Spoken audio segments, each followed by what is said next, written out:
So you're working with this group, and one of the reasons you came to me was actually because of this Defense Authorization Act. Yes. That sent shockwaves through the community that I'm involved in. Basically, that is the final straw of the complete erosion of constitutional rights. It literally has government giving itself permission to violate the rest of the Constitution. And that has a lot of people concerned. Yeah. And a lot of people would like to see something done about that, and it's my opinion and their opinion that something could be done about that. Okay. Because, quite honestly, we are a false flag away from enacting all of that legislation that's just been created.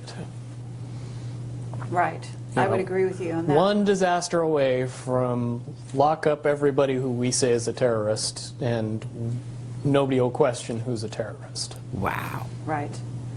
So you and this group are basically, in a sense, coming to Camelot to get a hearing for you specifically in relation to some of the things that have happened to you, right?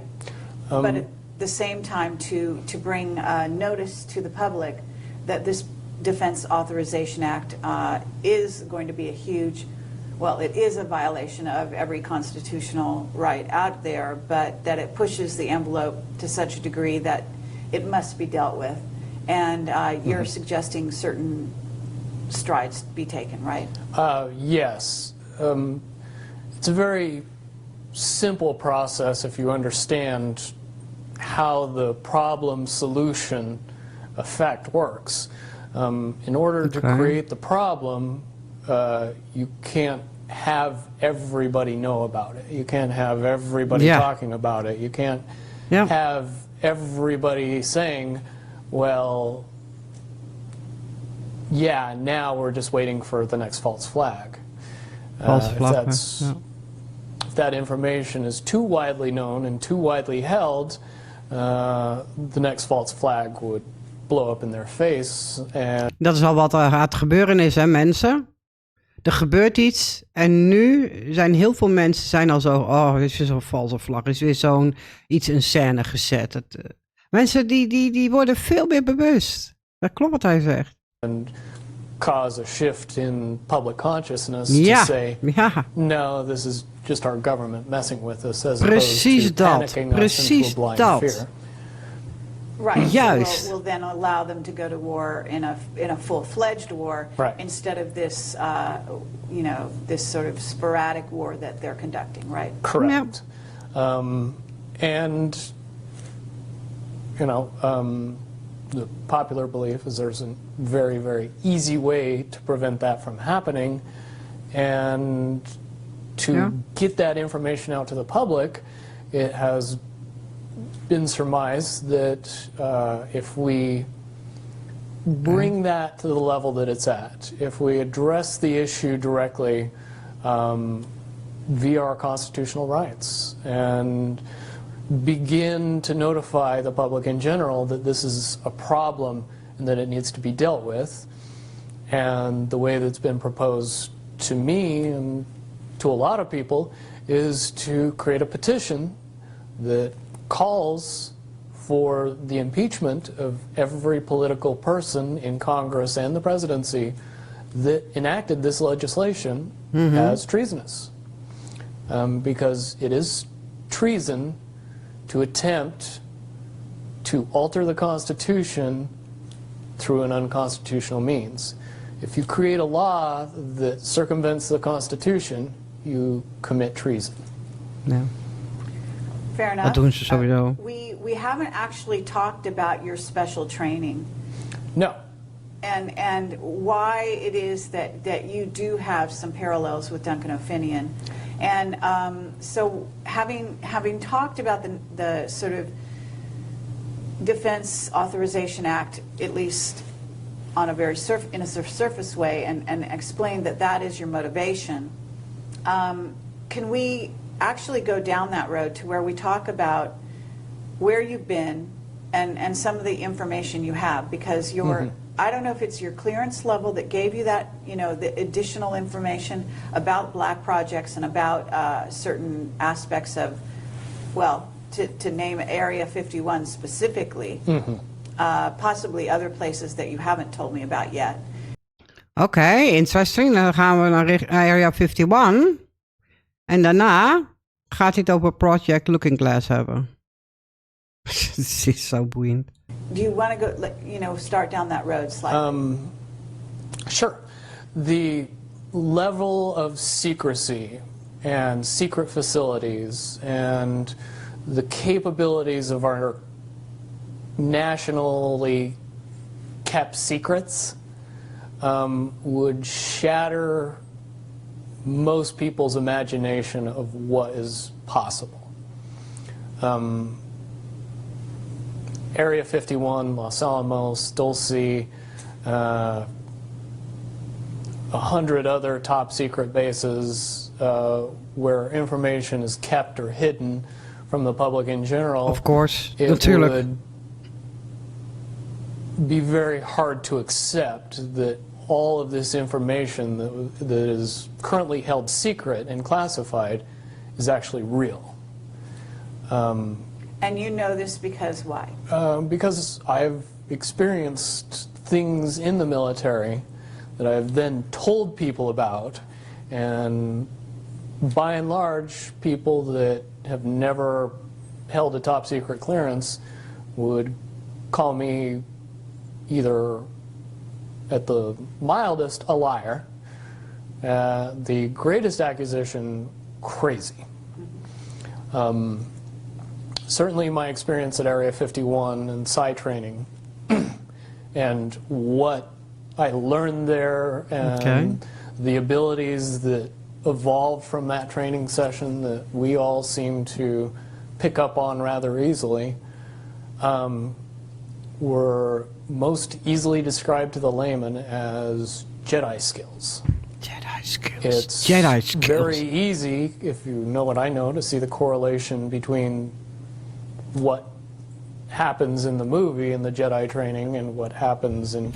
Ja, nogmaals, dat zei ik toch al. Kijk naar films, ze vertellen de waarheid in films. Ze stoppen het in films. Dat is wat hij eigenlijk ook min of meer uitlegt. Area 51 and PSY training. Certainly we in the Nines all possessed a certain level of intuition and ability that would seem advanced to anyone who watched us use it. Can you elaborate on what you may have come across? Because if you're using these abilities, you're in Area 51, at what level did you go down to, or whatever? Are you aware of off-world craft? And I mean, you know what's out there I'm not sure how much you know about Camelot, but I assume that you know the general amount of information on the internet. What can you substantiate having personal sort of knowledge of?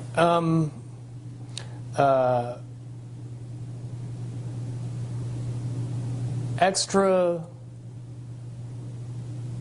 beyond human abilities for every human,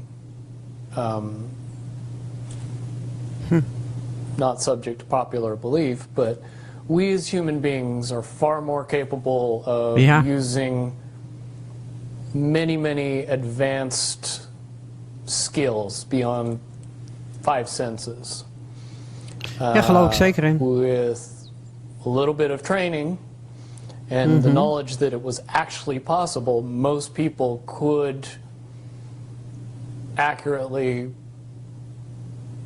predict the possibilities of the future. Okay. To know when other people were thinking about them. Pick up on what is easy to describe as reading people, where you don't really need to use your 5 senses to be able to know what somebody else is thinking or feeling. Telepathy en zo. A lot of weet je. that has to do simply with the belief that and the understanding that it's possible. That opens up a lot of doors. Finian talks about having been enhanced physically. Do you feel that you were enhanced physically? No. When I hear Duncan's story, the things that he experienced are very similar to what I experienced, based on the fact that you were never told that the actual belief in what you were doing was giving you the ability. You were getting something, a caveat, a carrot, an enhancement. They could jam a small piece of metal in your arm, and that's enough to get you believing that you have these abilities, and they turn on. But one really doesn't have anything to do with the other, per se. I have had a device implanted in me, and I later was of the understanding that that device did not do what I was told it was doing. It was not to provide enhancement, it was to provide monitoring. Ja, So precies. you're basically saying that it's the mental abilities that you, it's like placebo in a sense, as long as you believe it. It's the Dus inderdaad, dus wij kunnen veel meer, maar het gaat dus om dat je het 100% moet geloven dat je het kan. The power of the mind, weet je? Daar heb ik vaker over gehoord. Maar dat inderdaad dan werkt. Als jij er zo in gelooft, dan heb je die ability. Dat is wat hij eigenlijk uitlegt. Het is hetzelfde met een placebo. Als je iemand een placebo geeft en je zegt van dit helpt tegen je hoofdpijn, dan ineens is je hoofdpijn over als je die pil slikt. Het is precies hetzelfde idee. Het gaat dus om dat je er echt in gelooft. Wauw. placebo It then effect, gives you that ability to do superhuman type things. Right. And that's very important because if you teach people these things, you want to be able to turn those things off if you want to. You want to take those abilities away from people if you don't want them to have them anymore. Ja. So If you tell them the true nature of the abilities, then you can't take belief away anymore. You have to pull the piece of metal out of the arm that says you don't have the enhancement anymore. Well, it's the Tin Man. Yes. And, being told that he doesn't have a heart, he needs to have a heart installed, when in fact he had a heart all along. Exactly. Precies. Maybe that's the lion. I forget who, but several. Lion of was the, courage.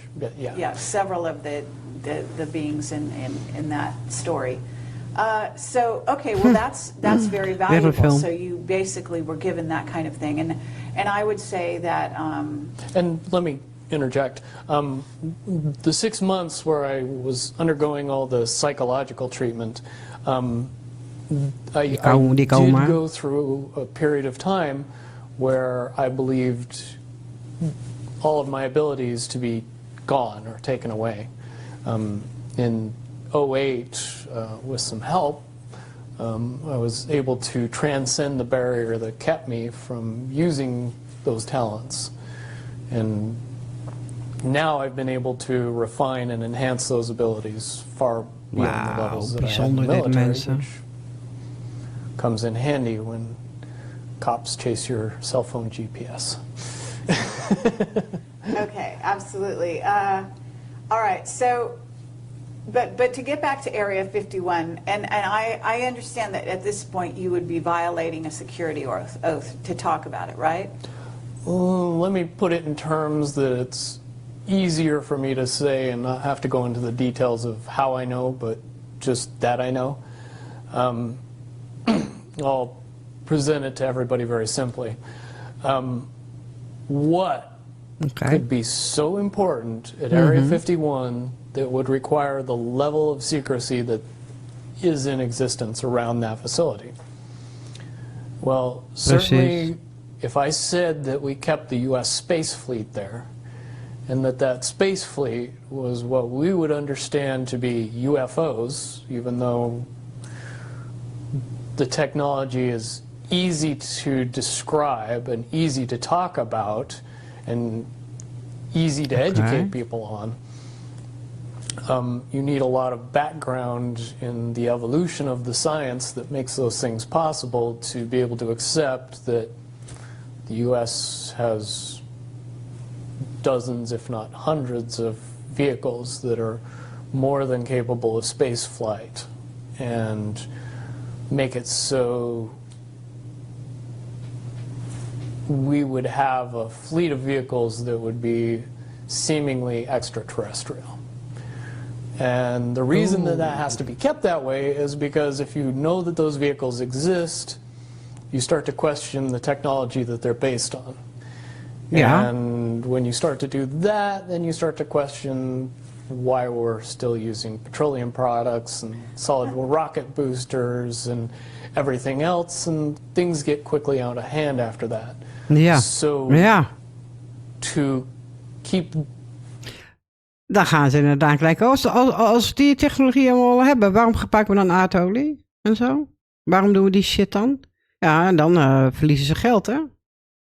Macht, macht, macht, geld, geld, geld. Controle, controle. Daarom. Those vehicles a secret is to keep everything else a secret, which is why you would need that level of security to prevent anybody from finding out about it. Okay, but that space fleet, as you call it, is capable of going anywhere easily throughout the solar system without much time or hindrance to the occupants. Okay, and Heel makkelijk binnen ons zonnestelsel. Zo kunnen ze met die dingen die ze al hebben. En dan een heel erg bravo lopen doen voor... Oh, na zoveel jaren... We hebben een landrover op Mars kunnen krijgen. Maar ze kunnen door het hele fucking zonnestelsel heen vliegen. Without a fucking problem. We worden gewoon zo voorgelogen. Explain how fast one could get to Mars, for example. Just below the speed of light. Net onder de lichtsnelheid kunnen ze al. In an hour? In een dag. A day. In een dag kunnen ze gewoon naar Mars. Binnen een dag. What the fuck? More reasonable. Okay. Incredibly fast. Okay, have you seen these vehicles yourself? I've seen one type of one vehicle. Okay. And okay. Compared to when I saw it, which was more than 10 years ago, and what should exist now, I would say that it was a... Meer dan 10 jaar geleden. Het interview. Ik ben nog steeds benieuwd welk jaar dit interview... 1997 zei het toch? Zegt hij dat? Zei hij dat niet? Ach, ik moet rekenen, daar ben ik heel slecht in. Laat me gaan. Tinker toy bucket of parts compared to what we should have in existence. Ja, wat we nu al hebben, ja. Evolution of the technology that I know. Is bizar. As far as the off-world basis, I do not possess any personal knowledge. I do, however, believe in and have seen information that would suggest that anybody with a decent telescope could take a look at both the surface of the moon and the surface of Mars and see some things that look very terrestrial.